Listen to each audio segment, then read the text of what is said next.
Tema 32. Daniel y la historia de la humanidad. Los sueños de Nabucodonosor y de Daniel.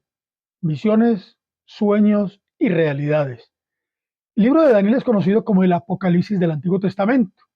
Las profecías dadas a Daniel nos revelan la historia de la humanidad desde entonces y hasta el fin del mundo, que son los días que estamos viviendo. En esas profecías encontramos un lenguaje profético con simbologías que vemos en las revelaciones dadas por el Espíritu Santo a Juan en la isla de Patmos, conocidas generalmente como el Apocalipsis. Es por ello que se nos hace totalmente relevante conocer el lenguaje dado por el Espíritu Santo para poder conocer y comprender la confirmación de dichas profecías consignadas en el nuevo pacto, propiamente en el libro de Revelaciones y otros pasajes más en otros libros. Soy enfático al afirmar que sin conocer el libro de Daniel, Zacarías, Joel y otros libros del Antiguo Pacto, es totalmente imposible comprender el lenguaje profético. Además, es un verdadero deleite para todos los que amamos y anhelamos el regreso de nuestro Señor y Salvador Jesucristo y la manifestación del reino de los cielos. Lo más maravilloso de conocer las visiones y sueños dados a Daniel es conocer la realidad gloriosa del Dios Todopoderoso, del Señor de la eternidad y de su soberanía absoluta sobre toda su creación.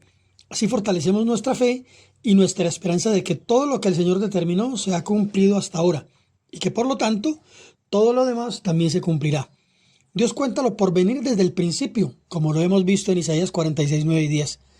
Veremos una descripción general del transcurrir de la historia predicha en las imágenes de los sueños y pondremos la lupa en aquellas cosas que nos ayuden a ampliar el entendimiento del escenario profético de estos tiempos actuales, que con absoluta certeza son los tiempos finales, o diciéndolo mejor, estamos en los días finales del fin. Como introducción, digamos varias cosas importantes a tener siempre presente. La profecía bíblica tiene un lenguaje particular y que además se expresa de dos maneras diferentes. Primero, hay un lenguaje literal, o sea que debemos interpretar el pasaje tal como lo está diciendo. Segundo, hay un lenguaje simbólico donde el pasaje recurre precisamente a símbolos para referirse a cosas diferentes, pero que el mismo manual de Dios nos da luz sobre ellos. En un solo pasaje puede estarse hablando de una persona o evento y refiriéndose a otra también con el mismo texto. Además, a veces el Espíritu Santo inserta textos que no tienen nada que ver con lo que se está hablando y que debemos aprender a distinguir. Y también debemos considerar que hay profecías que tienen doble aplicación. Además de estas dificultades, en este sentido, como lo demostré en el video sobre la profecía de las 70 semanas de Daniel, hay quienes trasladan el futuro eventos que ya se cumplieron o viceversa. Envían al pasado aquellos que han de cumplirse en el presente o en un futuro, sea cercano o indefinido. Todo esto lo veremos en el desarrollo del video. Como lo he dicho varias veces, no existe en esta tierra nadie que pueda decir que conoce toda la revelación profética. El manual enseña en 1 Corintios 13:9, porque conocemos solo en parte y en parte profetizamos. Veamos algunos ejemplos de simbología bíblica. Mateo 5:13, ustedes son la sal de la tierra. 1 Pedro 2:5, ustedes también, como piedras vivas, sean edificados como casa espiritual. ¿Quiénes son estos que vuelan como nubes y como palomas a sus ventanas? Isaías 68. Las nubes se refieren a ángeles. 7 candelabros de oro. Revelaciones 1:12. Son las 7 iglesias, lo dice Revelaciones 1:20. Ojos como llama de fuego. En Revelaciones 1:14. ¿Llamas literales? Naturalmente que no. El fuego, como lo digo en otros videos, tiene que ver con la palabra de Dios, con el juicio de Dios, con las pruebas. Muchas aguas son pueblos o naciones. Así está registrado en Isaías 17, 12 al 13a. Las estrellas de Revelaciones 1:16, lo explica Revelaciones 1:20, son ángeles. El libro de Revelaciones, así como la Biblia en términos generales, tiene como eje central exaltar solo al Señor Jesucristo. El manual enseña que la primera iglesia, el pueblo hebreo, teniendo las escrituras, no vieron al Mesías, pues su entendimiento estaba encubierto y aún lo está hasta el día de hoy. Segunda de Corintios 3:14 dice, pero el entendimiento de ellos se embotó, porque hasta el día de hoy, cuando leen el antiguo pacto, les queda el mismo velo no descubierto, el cual por Cristo es quitado. El tener ese velo no les permitió, como nación, ver a su Mesías cuando hizo presencia en su primera venida. Importante aclarar que un remanente de los judíos sí recibió a Jesucristo como el Señor y fue con ellos que continuó la iglesia, con los gentiles como pueblo injertado. La iglesia hoy también tiene un velo puesto, que como ya lo dije, no es otra cosa que los gigantes que están en la mente de muchos creyentes babilonizados, y es por ello que Cristo debe ser revelado en ellos. El propósito de la profecía, como lo es el de toda la Biblia, es el de bendecir a quienes lo leen. El versículo 3 del capítulo 1 dice: dichoso el que lee y los que oyen las palabras de esta profecía y guardan las cosas escritas en ellas, porque el tiempo está cerca. Y lo reitera al final del libro en Revelaciones 22:7. Dichoso el que guarda las palabras de la profecía de este libro. Ampliemos 4 puntos importantes acerca del propósito de la profecía. Primero, revelarnos al revelador, que está en Revelaciones 1:1. Segundo, revelarnos sus planes, dándonos a conocer la historia pasada, presente y futura de la humanidad, como lo hemos visto en Amós 3:7, y esa es una gran promesa al respecto. Tercero, fortalecer la fe de los creyentes y prepararlos, dándonos a conocer lo que es el reino de Dios. Y cuarto, ubicarnos en la línea del tiempo, tal como ya lo hemos visto en Lucas 12:56, donde el Señor Jesucristo nos hace una fuerte exhortación. Es que el lenguaje y la profecía bíblica no es un lenguaje incomprensible o sellado. De alguna manera, la forma en la que el Señor le dio la revelación a Juan no fue diferente a lo que él conocía, pues el Señor Jesucristo les habló en parábolas. Y de hecho Juan, que conocía bien los escritos del Antiguo Pacto, entendía la simbología del mismo. La profecía bíblica fue dada para que la entendiésemos quienes hemos alcanzado el final de los tiempos, y el manual de Dios dice que ya estamos en ellos. Daniel 12:4 dice: pero tú, Daniel, cierra las palabras y sella el libro hasta el tiempo del fin. Y a Juan en Patmos se le dijo en Revelaciones 22:10: no selles las palabras de la profecía de este libro, porque el tiempo está cerca. Deuteronomio 29:29 dice: las cosas secretas pertenecen a nuestro Dios, pero las reveladas son para nosotros. Y repito, Amós 3:7 dice: porque no hará nada el Señor sin que revele sus secretos a sus siervos los profetas. Repito, Apocalipsis, mejor llamado el libro de revelaciones, es eso, son revelaciones para nosotros en este tiempo. A veces hablamos no conforme a lo que conocemos, sino a lo que aún no conocemos. Pero gracias al Señor, quien es paciente, nos va guiando hacia sus buenos pastos. Debemos tener algo en claro: el libro de revelaciones y la Biblia en general exaltan al Dios Todopoderoso y nos muestra sus obras portentosas. El manual de Dios no tiene el propósito de darle al diablo más que la única descripción que le corresponde, el de un ángel que en el cielo tenía una gran posición y que como resultado de su demente actitud cayó convirtiéndose en un ser de maldad, y que en esa maldad sigue operando desde hace 6,000 años. Pero no me cansaré de repetir que le queda muy poco tiempo. Las buenas nuevas del Evangelio nos muestran la obra portentosa de salvación y la soberanía del Señor Jesucristo sobre toda su creación. Quien dice tener fe, quien dice ser un creyente del Señor Jesucristo, pero no tiene conocimiento bíblico, su fe es solo una fe ciega. Recordemos que él dice en Juan 8:31-32: todo aquel que quiera ser mi discípulo permanecerá en mi palabra y conocerá la verdad, y la verdad le hará libre. Y Dios Padre dijo de Jesucristo en Mateo 17:5: este es mi Hijo amado, en quien tengo complacencia. A él escuchen.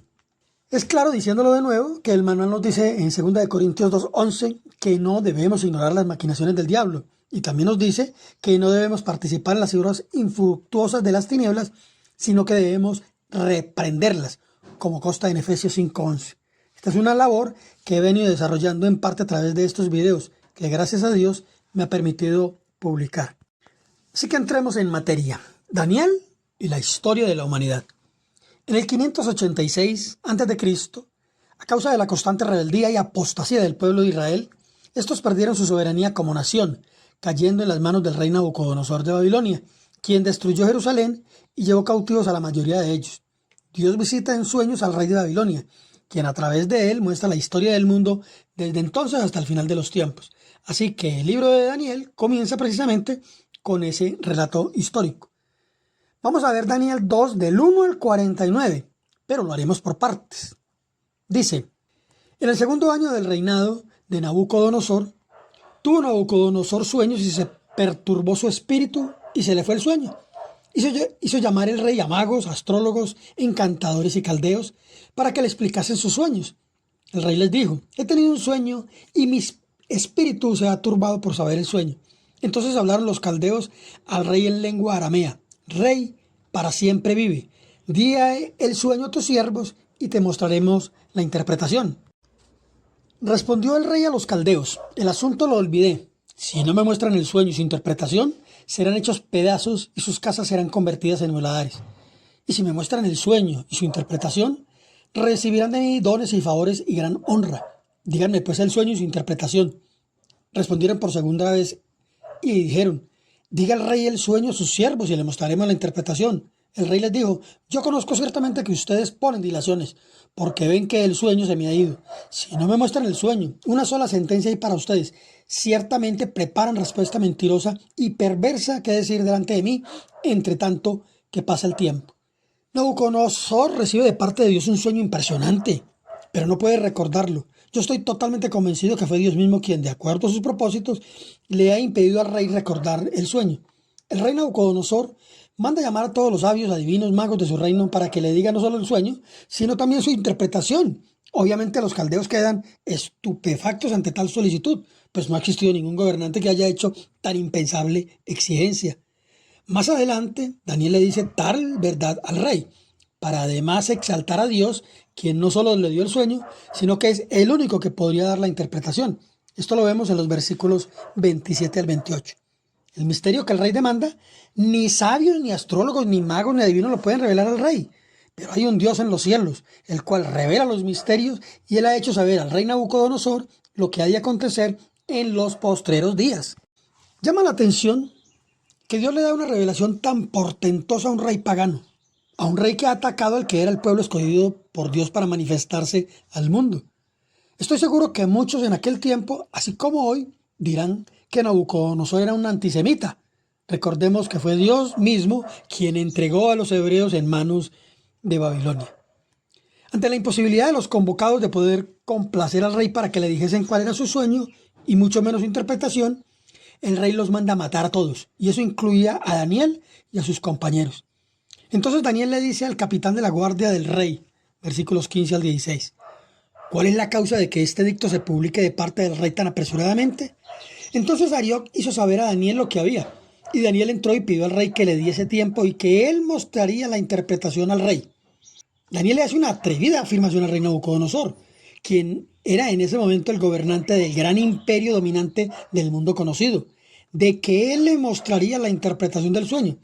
Pero tal atrevimiento no era otra cosa que la confianza del profeta puesta en el Dios que él conocía. Así que Daniel, junto con sus amigos y compañeros, con la fe puesta en el Dios Todopoderoso, buscan en oración al Señor. Así lo dicen los versículos 17 y 18. Luego se fue Daniel a su casa e hizo saber lo que había a Ananías, Misael y Azarías, sus compañeros, para que pidiesen misericordia de Dios del cielo sobre este misterio, a fin de que Daniel y sus compañeros no pereciesen con los otros sabios de Babilonia. Daniel no solo intercede por sus propias vidas, si es que en algún momento estuvieron en peligro, sino que ahora también por aquellas personas que no conocen aún a Dios y que están inmersos en el paganismo babilónico en el que el mismo diablo los ha sumergido. Dios responde a las oraciones de ellos, pues sabemos, repito, que el Señor tenía un propósito maravilloso con todo este asunto. Veamos los versículos 19 al 23. Entonces el secreto fue revelado a Daniel en visión de noche, por lo cual bendijo Daniel al Dios del cielo. Y Daniel dijo, sea bendito el nombre de Dios de siglo en siglo, porque suyos son el poder y la sabiduría. Él muda los tiempos y las edades, quita y pone reyes, da la sabiduría a los sabios y la ciencia a los entendidos. Él revela lo profundo y lo escondido, conoce lo que está en tinieblas y con él mora la luz. A ti, oh Dios de mis padres, te doy gracias y te alabo, porque me has dado sabiduría y fuerza. Ahora me has revelado lo que te pedimos, pues nos has dado a conocer el asunto del rey. En las palabras de Daniel, vemos a un siervo de Dios que conoce a su Señor y por lo tanto exalta con sabiduría al eterno yo soy. Esa confianza que nace del conocimiento es el resultado de una relación profunda con Dios. Hoy en día tenemos la maravillosa presencia del Espíritu Santo en los creyentes y su provisión para recibir ese conocimiento de Dios y su palabra, y por lo tanto poder entender los propósitos de Dios desde la eternidad, así como discernir los tiempos que estamos viviendo. Veamos cómo transcurre la historia en los versículos 25 al 30. Entonces Arió llevó prontamente a Daniel ante el rey y le dijo: he hallado un varón de los deportados de Judá, el cual dará al rey la interpretación. Respondió el rey y dijo a Daniel, al cual llamaban Belsasar: ¿podrás tú hacerme conocer el sueño que vi y su interpretación? Daniel respondió delante del rey: he aquí tu sueño y las visiones que has tenido en tu cama. Estando tú, oh rey, en tu cama, te vinieron pensamientos por saber lo que había de ser en lo porvenir, y el que revela los misterios te mostró lo que ha de ser. Y a mí me ha sido revelado este misterio, no porque en mí haya más sabiduría que en todos los vivientes, sino para que se dé a conocer al rey la interpretación y para que entiendas los pensamientos de tu corazón. ¡Ja! De seguro el rey Nabucodonosor estaba expectante para escuchar las palabras de Daniel respecto del sueño, que lo tenía en vilo desde aquella noche. Y cuando tuvo a Daniel delante, la pregunta fue directa: ¿podrás tú hacerme conocer el sueño que vi su interpretación? Daniel juega un poco con el impaciente rey y le hace una pequeña introducción, resaltando como para que el rey le quede claro que él, Daniel, solo es un instrumento en la revelación del sueño, el mensajero escogido por Dios para llevarle tan magnífico regalo al rey, el sueño y su interpretación. A partir de ahora comienza la revelación del sueño. Versículos 31 al 35. Tú, rey, veías, y aquí una gran imagen. Esta imagen, que era muy grande y cuya gloria era sublime, estaba en pie delante de ti y su aspecto era terrible. La cabeza de esta imagen era de oro fino, su pecho y sus brazos de plata, su vientre y sus muslos de bronce, sus piernas de hierro, sus pies en parte de hierro y en parte de barro cocido. Estabas mirando hasta que una piedra fue cortada, no con mano, hirió a la imagen en sus pies de hierro y de barro cocido y los desmenuzó. Entonces fueron desmenuzados también el hierro, el barro cocido, el bronce, la plata y el oro, y fueron como tamo de las eras del verano, y se lo llevó el viento sin que de ellos quedara rastro alguno. Mas la piedra que hirió a la imagen fue hecha un gran monte que llenó toda la tierra. Este es el sueño, también la interpretación de él diremos en presencia del rey. A esta altura el rey tenía que estar absorto e impactado, recreando su sueño en la medida que escuchaba las palabras de Daniel. Su rostro seguramente ya había pasado del enojo a la inquietante expectativa de poder recordar su sueño.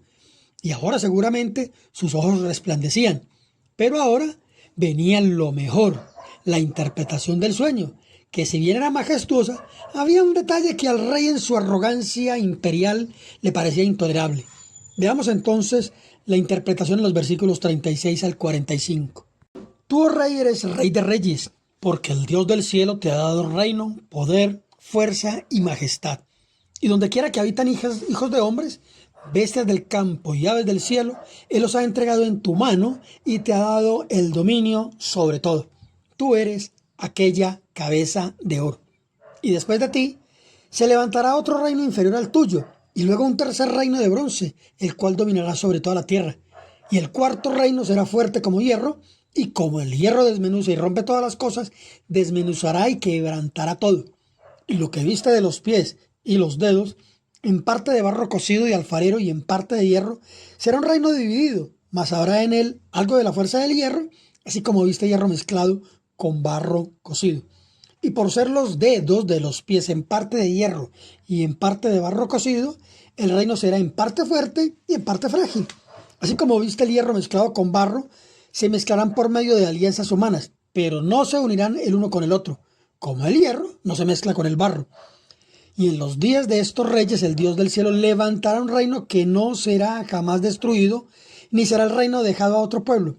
Desmenuzará y consumirá a todos estos reinos, pero él permanecerá para siempre, de la manera que viste, que del monte fue cortada una piedra, no con mano, la cual desmenuzó el hierro, el bronce, el barro, la plata y el oro.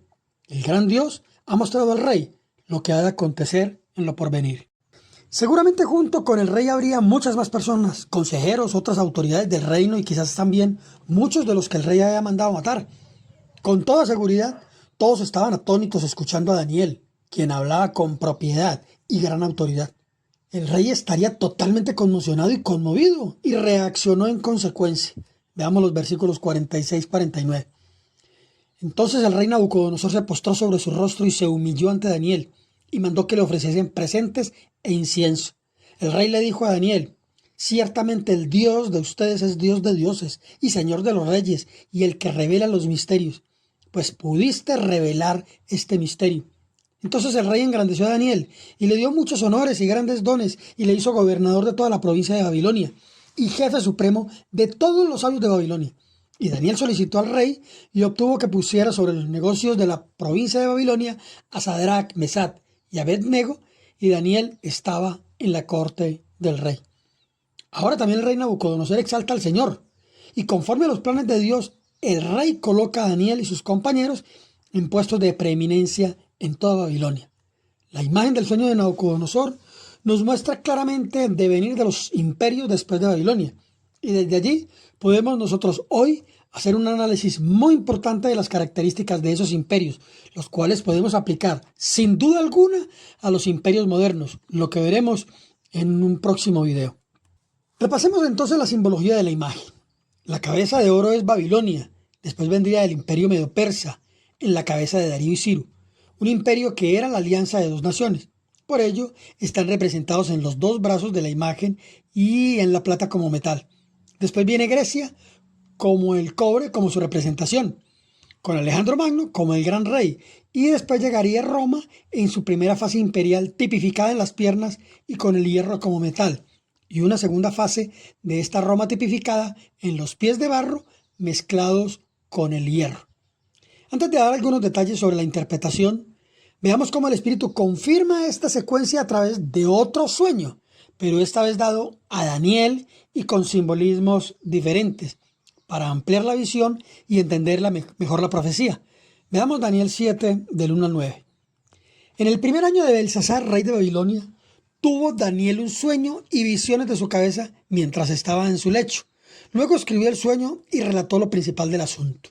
Daniel dijo: miraba yo en mi visión de noche, y aquí que los 4 vientos del cielo combatían en el gran mar, y 4 bestias grandes, diferentes la una de la otra, subían del mar. La primera era como un león y tenía alas de águila. Yo estaba mirando hasta que sus alas fueron arrancadas y fue levantada del suelo, y se puso enhiesta sobre los pies a manera de hombre, y le fue dado corazón de hombre. Y aquí otra segunda bestia, semejante a un oso, la cual se alzaba de un costado más que del otro, y tenía en su boca 3 costillas entre los dientes, y le fue dicho así: levántate, devora mucha carne. Después de esto miré, y he aquí otra, semejante a un leopardo, con 4 alas de ave en sus espaldas.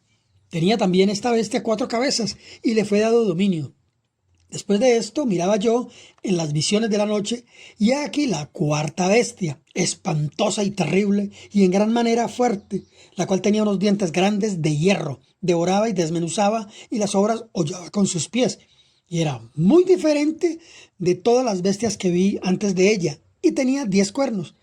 Mientras yo contemplaba los cuernos, he aquí que otro cuerno pequeño salía entre ellos, y delante de él fueron arrancados 3 cuernos de los primeros. Y he aquí que este cuerno tenía ojos como de hombre y una boca que hablaba grandes cosas. Ahora aparece un nuevo nombre en escena: Belsasar. No es el nombre que le han puesto a Daniel. Este era un hijo de Nabucodonosor, aunque hay algunos estudiosos que dicen que no era su propio hijo, sino alguien a quien crió como tal.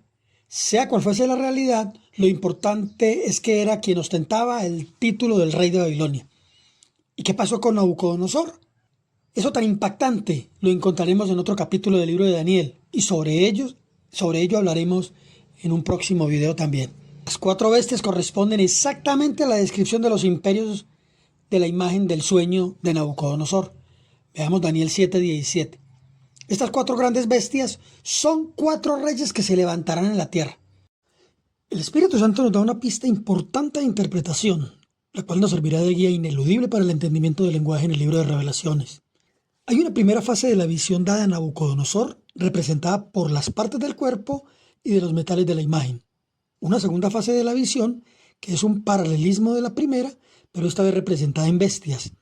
Esta segunda fase amplía los detalles de la visión general y vendrá después una tercera visión dada también a Daniel, la cual encontramos en el capítulo 8, representada también con animales y que de igual manera es un paralelismo con los imperios segundo y tercero de las visiones anteriores. Esta tercera visión brinda mayor información y por lo tanto nos amplía también el entendimiento de la profecía global. Como ya lo dije, estas diferentes visiones para representar una única profecía es el derrotero o modelo que debemos aplicar en el análisis de las visiones encontradas en el libro de Revelaciones. El que le entienda, ha dicho el Señor Jesucristo. Que Dios les bendiga.